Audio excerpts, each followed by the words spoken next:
I'm Ginny Robertson, founder of the On Purpose Woman Global Community and founder and publisher of On Purpose Woman magazine. I'm here with Dr. Ahriana Platten to talk about her new article in the March-April issue of On Purpose Woman magazine. Ahriana, thanks for being with me today. Please tell our viewers a little bit about you and your work. I'm well. Thank you so much for inviting me. I'm thrilled to be here. I run an online global spiritual community, a global wisdom community called A Soulful World. And we essentially do two different things. We bring together an interfaith community to talk about universal principles and commonalities amongst religions, and to kind of find tools in all of that from many faiths that we can use to deal with the challenges of life today. And then we also provide leadership training and business development for spiritual leaders and holistic healers, people who are working in that kind of wholeness and personal growth arena.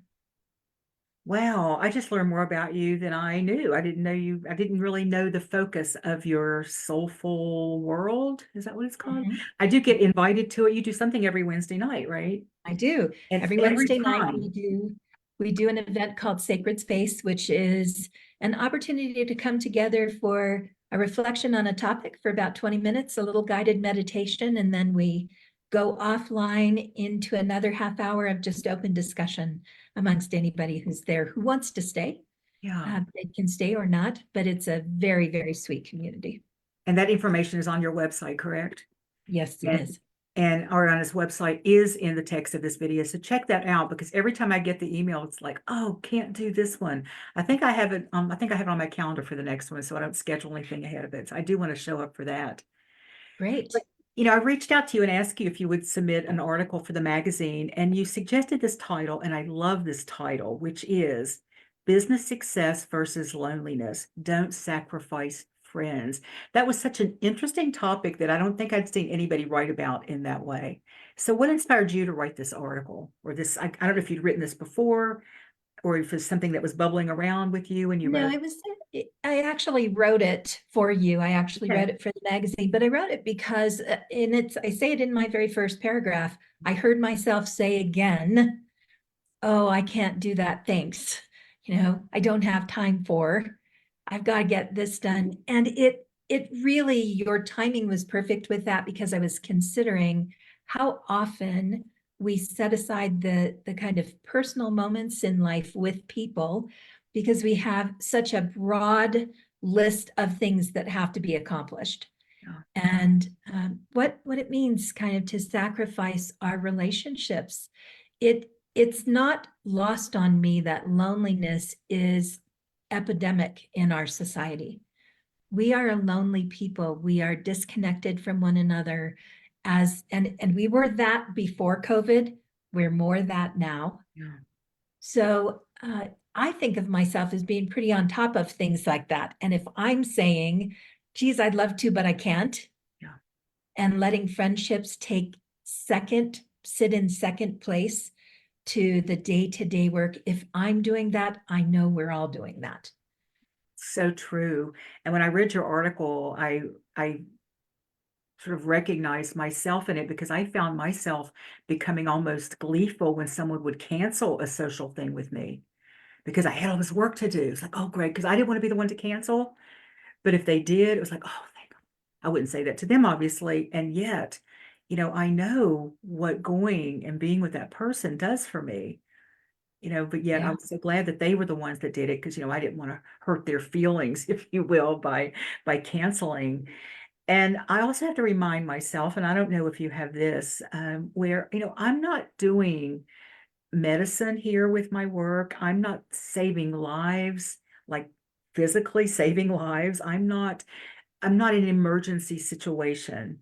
So there's nothing that I could not do that would harm anyone. Do you know what I mean? I do. I will play both sides of that coin. Yeah. On one hand, I would say you are crucial to many women in the world who rely on your consistency and who rely on the environment that you create for people to plug in and connect. You bring great gifts into the world. And also, it's not brain surgery, Right. It's right? not life or death. Yeah. Yeah, Yeah. which is important to know. And there's that. And then there's also the concept that is, how much is enough giving versus are we getting enough that fills our own battery? You know, do we charge ourselves up? And there are things that you or I or many spiritual entrepreneurs, holistic healers, people in this personal growth field, all of us are working to be strong, to be present, to help a world that's struggling.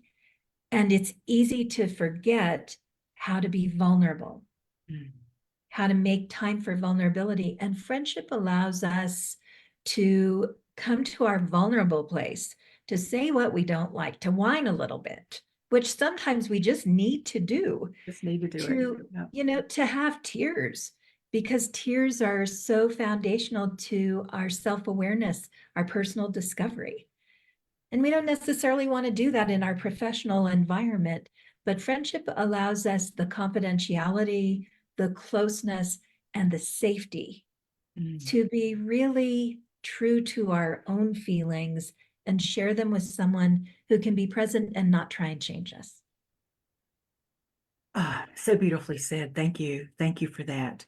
You know, in that same magazine issue, someone else wrote an article, and I really didn't, I think she had sent a blog post. This happens for me sometimes. I'll get a blog from someone and I'm like, I really like that. Can I use it in the magazine?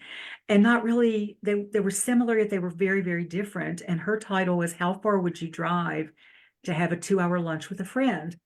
And it was about a friend of hers who moved across the country, was going to be within 2 hours speaking at a conference, but she had a 2 hour window. So Cheryl drove 2 hours in one direction and had a 2 hour amazing time with her friend and drove 2 hours home. And she was struck by how many people thought that was odd, that she would have driven a 4 hours to have gone to see somebody for two. And so she decided to write about that because she also said that she thought we'd gotten too connected to these Zoom meetings and thinking that they were really enough, thinking that they were replacing the other. And she knew it wasn't for her. She needed that physical contact and that she goes, we laughed, we cried, we reminisced, we did all these things. And so I think it's so right on what you're writing about here. Did you want to add anything before I move on to another? I love that subject. I often tell people I live in Colorado Springs, Colorado, and Denver is an hour away. So that's where our big international airport is. And I often tell people, if you're coming into Denver, let me know. I'll drive up. I'd love to see you if you've got some time. It's not a big deal for me to drive an hour to come up and see you. You flew all the way here. Yeah. But I have had that same response. I've had people say to me, wow, you drove all the way up, or you want to drive all the way to Denver? Yes. Are you kidding? I don't have to drive all the way to Boston. Yes, I want to drive all the way to Denver so I can hug you and I can talk to you. And it's two-dimensional versus three-dimensional. And there's a lot to be said. Like if you and I look at this picture we're both looking at, one of the things that I love about the Zoom and Facebook Live and all of these venues is if we allow ourselves, I can see the room behind you. I can actually become aware of the three-dimensional connection that you are inviting me into your space, and I'm inviting you into mine. And if we change our eyes a little bit, we can actually really feel very much in the same space. And I work hard with the people that I have in this arena to say, the world is very energy based. Isn't it interesting that we are now using this energy field to come together in one space? What a wonderful thing that is. Yeah. I think we have skill to develop to be able to make this feel anything close to what it is to be in the same room with someone, when there are things that you can communicate that don't have to be put into words at all. True, so true. Our rooms actually look like they're quite compatible, don't they? That's right. That's We right. could be like just walking next door to the next room. That's right. So you write that the impact of loneliness is multifaceted and transcends the mere absence of social interaction. It's a complex emotional state characterized by a perceived lack of meaningful connections, and that the implications of prolonged loneliness affect us on multiple levels. And you mentioned three ways that we're impacted by that prolonged loneliness. Would you talk about those a bit? So we're impacted, first of all, by our immune system. Loneliness affects our immune system. And that to me is, this thing that we don't think about. Like we think about loneliness as causing mental issues, psychological issues. We suffer from depression, we suffer from anxiety, we suffer from the feeling that we are separate and no one cares, right? But we really don't think about our health and what happens. The thing that we know about, you have to have 8 hugs a day to be healthy. Like it takes 8 hugs a day. If you're living in front of the screen, you're not getting those. And it affects our overall state of well-being. For me, the biggest impact always, it's when I realize it, is that when I'm feeling really lonely, I recognize that I start to get hopeless about life. I start to feel like, oh yeah, those people out there, don't care. Those people out there are making bad choices. Those people out there are, killing each other. There's all that, right? All of that stuff. We can read the headlines and go through all of that.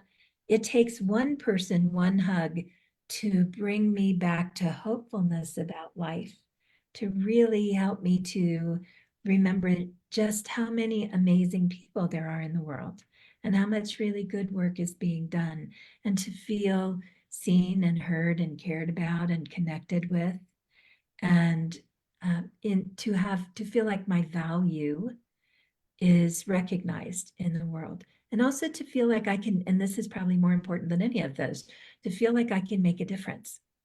Yeah. Right. Because if we're not interactive with anybody else, it's very hard to feel like you can make any difference. So So once we feel like we can make a difference, we feel hopeful again.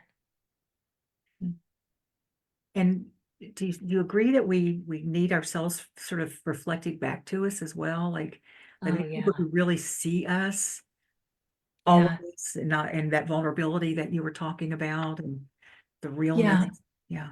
And the commonality, right? The commonality that what I'm feeling and what you're feeling are similar helps us to normalize some of what life is in this particular time of being alive. This particular time of being alive is recovery from isolation and change and grief, and it's shifts all over the planet, and it's many generations in the workforce who think differently. So there's a lot of difficulty in the workforce as people try and understand who we are as the result of who we've been raised to be, which is different if you're in your 60s or your 50s or your 40s or in your 20s now and entering the workforce. So that whole place of normalizing the life experience that we're all having helps us to get out of our head about the fact that we must be doing it wrong. Mm. How come this is bothering me so much? Well, because life brings a lot of challenges. I'm not going to say there's more than somebody might have had in the 1800s or more than somebody will have in the next century. But the reality is today we have many challenges, and we need to connect around that and help each other understand that we're learning together. We're learning how to live through this time. Yeah. Oh, so beautifully said. Thank you. And you say that friendship is a powerful antidote to loneliness, and there's a lot of documentation to support this. I remember a couple of years ago seeing this article, that research had been done on the effect of girlfriends, having girlfriends in your life, women friends in your life, but you also mentioned that there's 3 big benefits to having friendship, but that it's not quantity, it's quality. Would you say more about that? Yeah, so one of the interesting things, Jenny, I will say this about writing, is that you write and you release. And so when you say, well, you said 3 things, I have to think, what were those 3 things I said to you? Okay. But I will say this, the presence of friendship in our life humanizes our life experience. Mm. And we need that. We need to remember that we're human beings in all of the different faces of that. That as human beings, we are the hands and heart of the holy working on the planet. We're doing a lot of really good things. We care about each other. We love each other. As human beings, we are also students of life. We are going to make mistakes. We're going to have really tough emotional responses to those mistakes we make. And boy life gives you a lot of opportunity because we're doing so many things differently right now that there's a lot to learn. And we also connect to one another as human beings in a way that weaves our hearts together and strengthens us. Those literal fibers of relationship make us feel like we can make it through the world. We Mm. can get through whatever is in front of us because we're not doing it alone. And human beings were meant to interact. We are collaborative as our nature. So, this thing about friendship is really easy to put aside. Oh yeah, like you hear people say, we can get together once every 5 years and it's like we were never apart. I've said that. Yeah, true. Is that really satisfying your soul? Right, right. Is that Yeah. really what you want to do? Or do you want to be able to pick up the phone and go, okay, I just had the weirdest experience. Can I just tell you? Hmm. When we were kids, we told our best friends everything. Yeah. We told our best friends. And yes, you might have a spouse who is your best friend. I honor that and understand that. Some of us are very lucky that way. But we need a circle of friends around us. We need a circle of friends who bring different gifts into our lives. We need the opportunity to share the experience because what are we living for if we're not living to share these experiences and to deepen them with one another? What's the point if we're just here to work harder? Oh. Well, that takes us back to the title again. What's the point if we're just here to work harder and saying no to these opportunities because we're too busy, right? Right. Wow. Working to live or living to work. Yes, yes. Well, when you said that you didn't remember what you'd said, I didn't write down what you'd said either. But I also want our readers to know that you wrote a lot that we're not talking about today. So I want them to go actually read the article to get all those other things in between. But I loved everything that you just said. And I read years ago that somebody was cautioning about, putting all the pressure on your spouse or partner, whoever you're in a relationship with, to like be that person for you, because that's a big responsibility, and it kind of can muddy the water sometimes too, because I have an agenda with my husband sometimes when he wants to, run something by me. Sometimes I'll have to check in and say, okay, is my answer going to be from because of what I want or because of what I actually think might be best for him because of what he wants, so, but our Right. friends typically are like a clean slate, they don't really have that.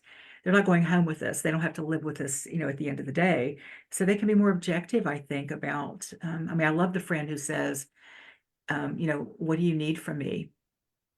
Or, "Have you Right. thought about that? Have you thought about that all the way through?" Not, "That's really stupid," but Right. have you thought about that all the way through? Or, I love those friends, and I like being that friend who knows I can ask the question, but I don't have to tell them what I think they Right. should do unless they ask me, right?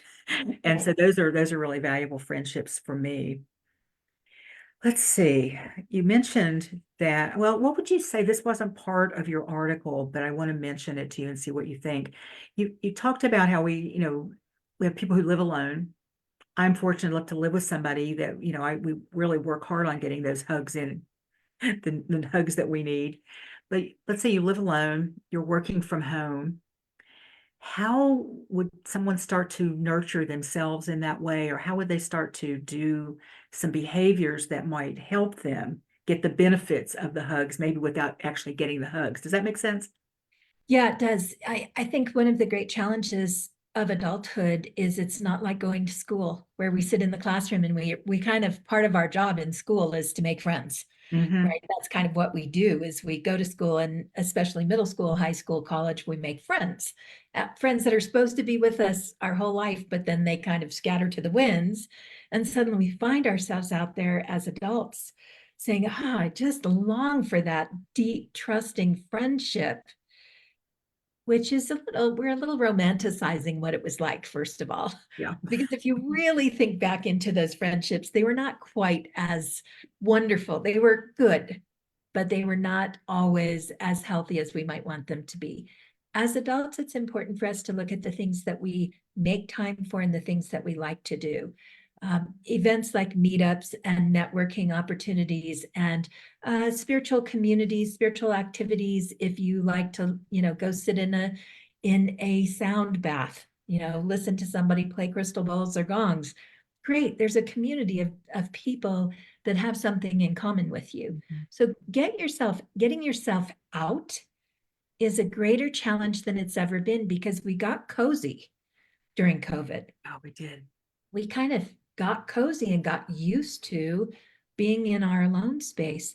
So bringing ourselves back out into the light is really valuable, and finding things that you really know you're going to enjoy doing, whether you meet someone or not, will help you to do them more often so that you do meet people. Mm-hmm. Also, just thinking about what you say when you meet someone new, because we get stuck right there, don't we? Mm-hmm.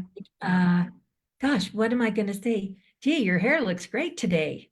Love Ah, those thank you. earrings. Okay, that gets us nowhere. Mhm. It says, oh, good, wave, hi. Hey, I see you here all the time. You always have such a gracious smile. I'd love to get to know you better. Do you have time maybe to have coffee sometime? Or could we just sit for 5 minutes after class and talk a little bit? I'd love to know if we have some things in common. I'm working to expand my relationship circle and get to know some people. I'm new here to this activity. I'd love to know a little bit. You seem very approachable. I hope you don't mind. I'd love to get to know a little bit more about you. Those kinds of things that really set an intention for building relationship help us to find other people who have the same intention, who Yeah. are there thinking, gee, I hope I meet a nice person. I don't necessarily have to, we're not looking for a pet. We're looking for companionship. We're looking for something interesting. We're looking for a laugh, right? Yeah. Yeah. I would love to share a joke. Mhm. Let's go to a movie. Yeah. Let's go see something that moves our heart or makes us laugh. And it doesn't have to happen quickly. The other thing that we learn over time is that with time we build trust, with time we build relationship. So if people are in a place that you go often, take the time to acknowledge them. The lady who you have seen for the last 20 years, who's on the other side of the counter at the grocery store, you know her face as long as she's there, but do you take the time to just acknowledge, wow, you've been here a long time? It makes me feel good when I come in here. It makes me feel old, but it makes me feel good that when I come in here, you're always here and you always say hello. Thanks for doing that. Noticing people that are already around your life and deepening the conversation, again, humanizes our life experience, helps them and us to feel less lonely. Oh, well, I know I've been saying this a lot in my conversation with you. I love what you just said, but it's perfect. And what you're saying too is that, the person behind the counter may not become a friend, but I'm acknowledging this person in the course of my acknowledging, I feel better. I feel more connected, and I may take that out into the world and do it with someone else. And she may then do it with someone else because she feels seen and heard and appreciated. And the next person that comes along, she may give them a gift as well. So it can be also very contagious, if you will. Yes, it's a little contagious, but I also want to roll that back a little bit and suggest that if you begin to exercise your openness to relating, really connecting with people, that the kind of presence that you hold in the world will shift with that. Mm. You will appear more open. People will feel more comfortable. You'll suddenly notice that somebody in the line behind you says something, isn't that magazine cover funny? Or starts to talk to you because you have energetically shifted yourself to be open to relating. And boy, you know, when we're closed down, you can feel it, can't you? When you're standing Yeah. in a line with somebody and you know you cannot talk to the person in front or behind you because they're like, I have my walls up, don't speak to me. Yeah. I am Yeah. here alone, right? Yeah. But you can also tell when you're standing next to somebody whose face is soft and their energy is soft and they're just happy to be amongst other people. I'm always amazed. My son is 21 now, and he loves to go to concerts by himself. And every time he goes, I say, how was it? And he says, oh, I met this person and I met that person and I talked to this person. I found somebody who likes this music like I do. How did you do that? I just noticed them, said hello. Right? When you're 21, you're like, yeah, the whole world is mine. Yeah. When you're 63, like I am, you're like, who wants to talk to me? What have I got to say? Mm. Right? So sometimes it's just remembering that we're meant to connect and being kind and open. And when you are that with people who are around you, other people around you see that in you and are more likely to approach you in a similar way. I think that's a great place to end our conversation, except for I want you to let our viewers know how they can find out more about you and your work. That's great. Mhm. So Ahriana Platten is my name. You can find me. You can Google Ahriana Platten and you will find me in lots of different, I do lots of things. You'll find me on Google. I'm easy. You'll find me on Facebook. You'll find me on Instagram. You'll find me on LinkedIn. The best way to find out about what I do and take advantage of some of the opportunities that I provide for you is to visit our website, which is www.asoulfulworld.com. And that is soulful, like a full soul, Full, soulfulworld.com. And if you visit there, you will have the opportunity, and I'll send you this link to Ginny. Maybe you can put it in the comments. You have the opportunity to pick up a couple of free gifts that we offer, one of which is 30 days of reflection and simple ceremonies you can do to make your life feel more sacred and more holy. And it's my favorite thing to give to people. It's very quick, easy read that will come to your email once a day for 30 days. And if you just give yourself 2 minutes a day, it will help lift you up and shift your perspective a little bit on life. Thank you. Yes, please do send that to me and I will include it in the text of the video. So it will also be on our YouTube channel for people to see. So I guess I typically like to ask the writers I chat with to leave us with the final thought. And it could be something that you've already said, or it could just be whatever's coming to you in the moment right now. I tradition, when that question comes up, I tell people the same thing pretty much universally. Your superpower in life is choice. Choice is the thing that lets you actually direct your life. So creating room for friendship and shifting the feeling of loneliness is largely about making the choice to do something different. And sometimes that's difficult to do, but every small difference makes a difference. So I invite you to take your superpower to heart and make good choices for your life. Oh yeah, thank you so much for inspiring me and the people watching this and for your writing. And I hope you'll write for us again because I love what you said. And it's just so calming to speak with you too. You just have this lovely, calm presence that I'm sure comes through what comes through the screen to me. So I'm sure it's going to be coming through the screen to other people who watch it. So thank you. I appreciate your being here. Thank you for inviting me. My pleasure. And thank you for watching the Real Women, Real Purpose talk show. For more information on the On Purpose Women Global Community and magazine, please click on the links to this video. If you click on the link to my website and then click on magazine, you will be able to find Ahriana's article. Can't say those two words together really fast. Her article in the magazine. And for more interviews with amazing women who are living their lives on purpose, check out our YouTube channel. The link is also in the text of this video. Again, thank you for watching.